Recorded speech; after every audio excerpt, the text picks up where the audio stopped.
Age of Empires 4 is a unique game when it comes to Xbox. It's a genre that I feel they've truly tried to get into for some time now. We've seen Halo Wars 1 and Halo Wars 2, which released on console and later PC. Recently, we saw Gears Tactics, which was a turn-based strategy game that I truly loved. Xbox as a platform seems like they want to get into the strategy genre that's escaped so many other studios. And after playing Age of Empire for the last 2 weeks, I can confidently say that they not only made a great strategy game, but they finally hit the mark when it comes to the fun factor. In this review, I want to get into the graphics of the game and how it looks. Does the game look amazing as you're fighting massive armies, building armies, or sieging castles? After that, I want to talk about the sound. Does it feel like you're in the middle of a battlefield? Do you hear battle cries across the field as you're managing hundreds of units? From there, I want to talk about the controls. Now, this is something that will be pretty interesting because this game is only on PC right now. I'll get into why that is and if Xbox finally managed to make an in-depth strategy game worthy of the mouse and keyboard. After that, we'll dive into the massive campaign that took me well over 20 hours to play. We'll get into the historic story and how they shaped everything surrounding history and what you're experiencing. It's quite remarkable. From there, we'll get into the fun factor and all the other tidbits this game has. Because if you're not having fun playing a game, what's the point? So I hope you enjoyed the review as much as I enjoyed preparing this video, and I have to thank Xbox and Microsoft for providing the review code of this game. So thank you to Microsoft for that, it's much appreciated. So let's finally get into this review and talk about Xbox's most recent AAA game.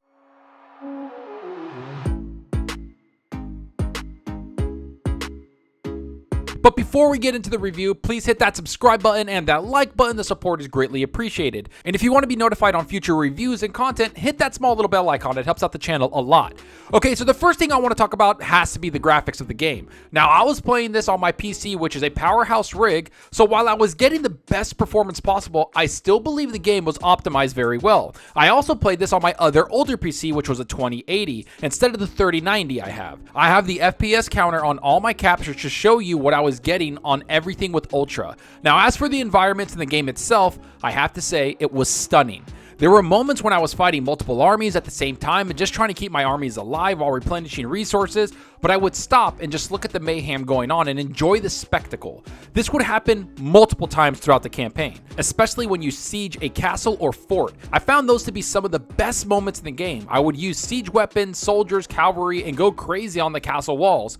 After a while, you would see the castle crumble under the attack, which was awesome. The physics of the castle crumbling was pretty well done, and I didn't see any stuttering or lagging or frame issues or any performance hitches, which was great. Now, I do have to say that this game didn't have these ultra realistic graphics on display. Instead, they stayed true to the more cartoony aesthetic that Age of Empires was known for. And at first, it was pretty noticeable, but I do have to say that it grew on me. After just 2 campaign missions, I was over it. I started to appreciate the buildings more, the units more, and had a great time with how the game looked. And maybe this was a technical decision by the team to make it look like this, because there are times where there's a lot going on in the game. Multiple armies, multiple sieges, and just a crazy amount of macro managing that you have to do. And even with all that going on, the game just performed extremely well, and not to mention, the sound immersed you, which is the next thing I want to get into, which is the sound of the game.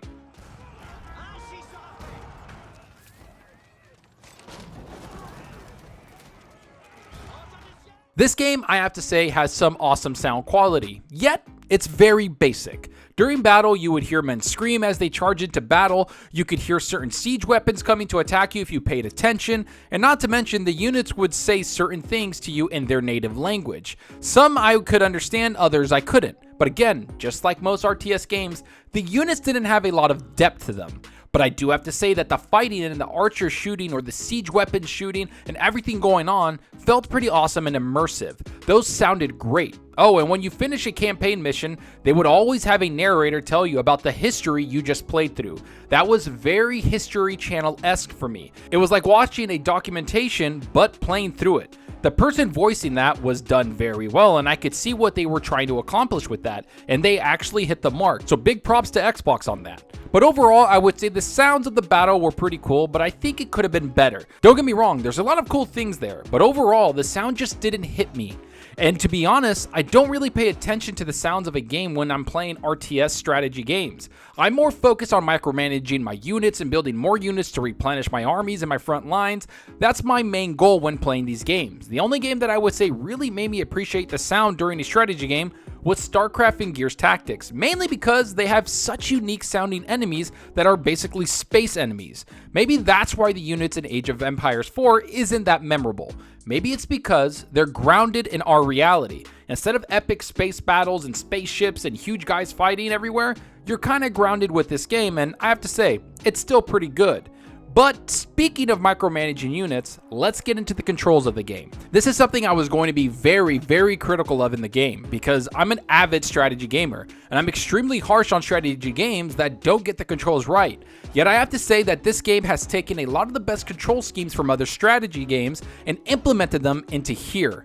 Not to mention they have other unique siege weapons and units that can build other structures that adds depth to the game. And I have to say, Halo Wars 1 and 2 were built with a controller in mind. So a lot of strategy fans and avid strategy fans found the game to be a little hollow when it comes to controlling large amounts of units. And so what did they do with Gears Tactics? Well, Xbox decided, hey, let's make this for mouse and keyboard first and then port to controller, which I think is a great example of how you should handle this game, and this is what they're doing with most of the strategy games, just like this one. Let me explain what I mean. So the first thing I have to say is that some strategy games forget to give us macro units. Basically, let's say you have 20 units you want to select quickly.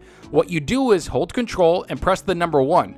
From now on, you just have to press the number 1 on your keyboard and boom, you have those 20 units selected. This is a very well-known macro in all strategy games, yet sometimes developers don't add it, and then not to mention, if you make this with controller first, you don't really have that capability or it hasn't been added yet. I'm happy to say that Age of Empires has all of this. Yet from there, the controls don't stop. You could have units like foot soldiers or spearmen that could build little siege units that ram a castle's gates.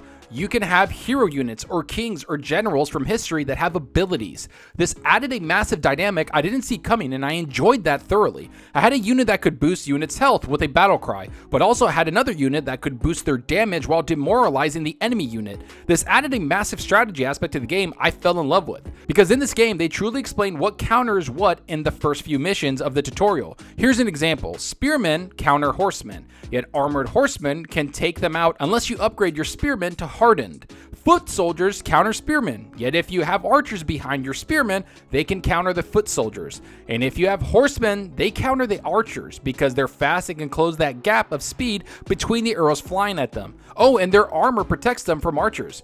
There's a lot of strategy involved, and you have to position your units in ways that helps you win that battle. You can blindly throw your men at each other, and that's all good and fun and enjoy the spectacle. But if you want to manage your resources and your units, you have to play smart. As for resources, there's a lot going on here. You have food to feed your cities and armies, gold to buy upgrades and units, wood to create buildings and units, and stone to make your buildings and castles, and not to mention upgrade your ages. Not to mention, there's resources you need to advance your tech tree and move along in technology. There's one unit you make to get all of this, which is the townsfolk, or the people that you basically have there and working, just like every other strategy game. They will mine gold, chop wood, and do everything necessary. You can also use traders and have them go across the map to gather resources from neighboring villages, but they take a little while and have to be protected. So as you can see, there's depth at the controls, and this game puts you in the driver's seat of all of this going on. Managing resources and units while trying to produce more units to replenish your front lines, the game gets intense, and that to me is a lot of fun. So I applaud them with the control scheme because it's exactly what they needed to nail down when they made this game. But next up is the campaign, which I have to say has a lot of depth to it.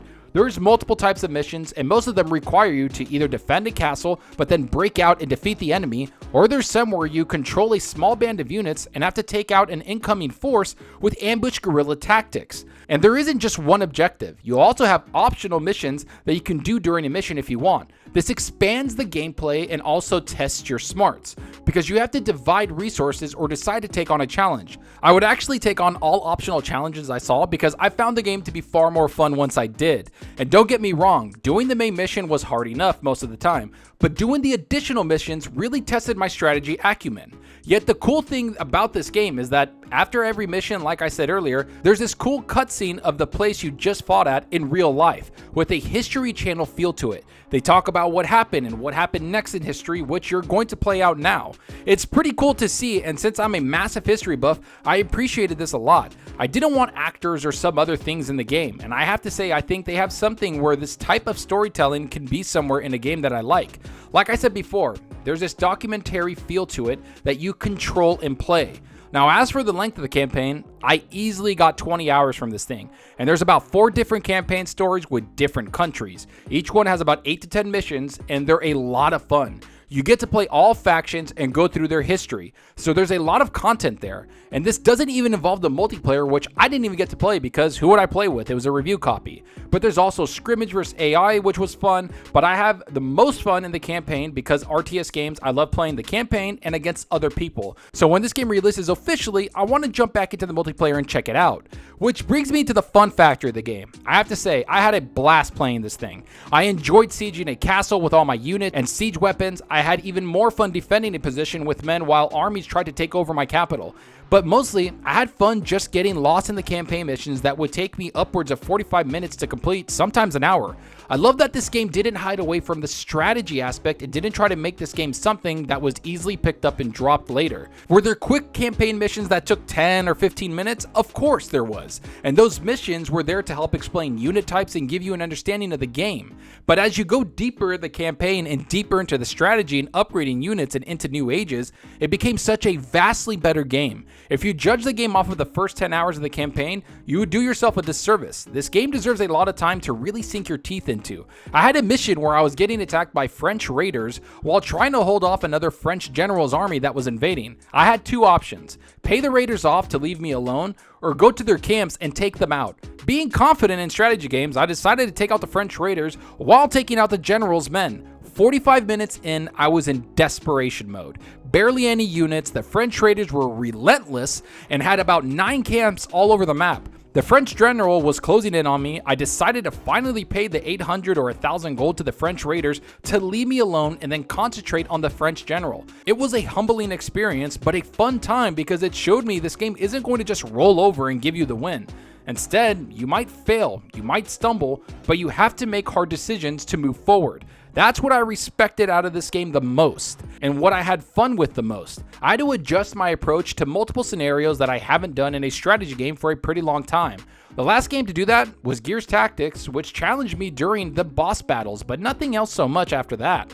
This didn't happen in Halo Wars 1 and 2, and it hasn't happened since I played something like StarCraft Brood War campaign.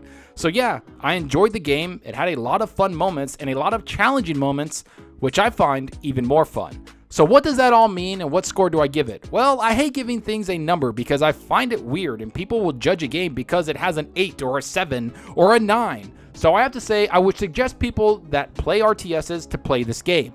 I don't think this is going to attract a whole new crowd that never played RTS games. Yet I think this franchise has a storied history, funny enough, and I think a lot of people will check it out. If you have Xbox Game Pass on PC, I suggest you give this one a shot. It's a great time. And I also want to know how it performs on other PCs. I played it mainly on my 3090, but also played it on my other machine, which is a 1080, and found the game to be optimized very well on both. So overall, yes, check this game out on Game Pass. And if you want to buy it and are a huge strategy fan, get it. Trust me, you'll enjoy this. If not, I would wait for a sale because strategy games are very different compared to other games. But overall, I recommend it to everyone because it's a well-made, fun, challenging, and most of all, just a fun time. And it makes you think on your toes, which I've always loved for strategy games. But let me know what you think. Does Age of Empires 4 sound like a game you want to play? Is this something you've been looking forward to? Are you new to RTS genres and want to dabble in this type of game? Do you have Xbox Game Pass on PC and want to play this? Go down below and let me know. And I hope you enjoyed the video, and if you did, please hit that subscribe button and that like button. The support helps out the channel more than you know. And give me a follow on Twitter at Zalker87. I'm always on there talking games and sharing my latest videos. Plus, I love interacting with everyone there, so get on Twitter and let's talk about gaming. Also, follow me on Xbox Live. My gamertag is Zalker87, just like my channel name. See what games I'm playing, and let's compete in achievements for the month. So again, I've been playing this game a lot, pretty much the last 2 weeks. So let me know what you're playing down below, and also tell me what you think about the game down below. I can't wait to hear what everybody says. So that's all for now. Thanks for watching, and until next time, remember, enjoy your gaming. Later.